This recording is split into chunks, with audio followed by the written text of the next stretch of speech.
આ ન્યૂઝના પ્રાયોજક છે Premvati fancy dosa and fancy pav bhaji Dharampur અને ફાઇન આર્ટ્સ સંપૂર્ણ computerise banner unit digital flex banner બનાવવા મળો જુમા મસ્જિદ ફળિયું જીબીની સામે ધરમપુર જિલ્લો વલસાડ। પારડી તાલુકાના અરનાલા ગામે ગ્રીન હાઇટ શોપિંગ સેન્ટરની દુકાનમાંથી બિલ આધાર પુરાવા વગરનો અનાજનો જથ્થો કબજે। સ્પેશિયલ ઓપરેશન ગ્રુપ વાપી દ્વારા બાતમી મળતા રેડ કરતા 8,220 કિલો અનાજનો જથ્થો કબજે લેવાયો। સરકારી અનાજનું કાળા બજાર કરાતું હોવાની આશંકા। એસઓજી વલસાડના એએસઆઈ સૈયદભાઈ બાબનભાઈને મળેલી બાતમીના આધારે અરનાલા ગામ મરીમાતા 4 રસ્તા નજીક નાના ભૂંડા પારડી રોડ પર ભાનુ સ્ટોન કોરીની સામે આવેલા ગ્રીન હાઇટ શોપિંગ સેન્ટરમાં દુકાન નંબર 9 અને 10માં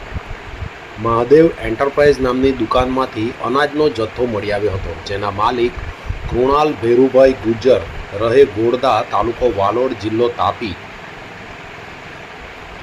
મૂળ રહે રાજસ્થાન ભીલવાડાની દુકાનમાંથી અનાજના કુલ કોથળા જેની કિંમત 1,82,320નો શંકાસ્પદ અનાજનો જથ્થો મળી આવતા પોલીસ અનાજના જથ્થાના બિલ અને આધાર પુરાવા માંગતા તે સ્થળ ઉપર રજૂ કરી શક્યો ન હતો, જે બાદ પોલીસે કાયદેસરની કાર્યવાહીની હાથ ધરી છે। નોંધનીય છે કે આસપાસના વિસ્તારમાં સસ્તા અનાજની દુકાનમાંથી જે પણ લાભાર્થીઓને સરકાર દ્વારા અનાજ આપવામાં આવે છે એ તમામ અનાજનો જથ્થો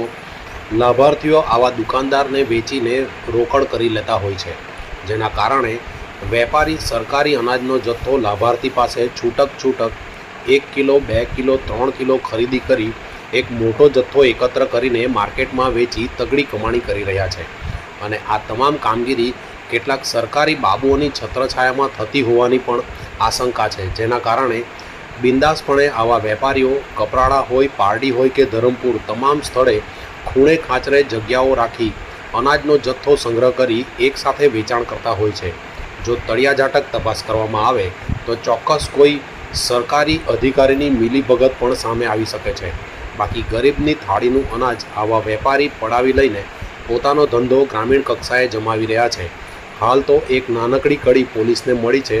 હજુ પણ તપાસ થાય તો કપરાડા ધરમપુર સહિતના વિસ્તારમાં ચાલતું વ્યવસ્થિત અનાજનું કૌભાંડ બહાર આવે એમ છે।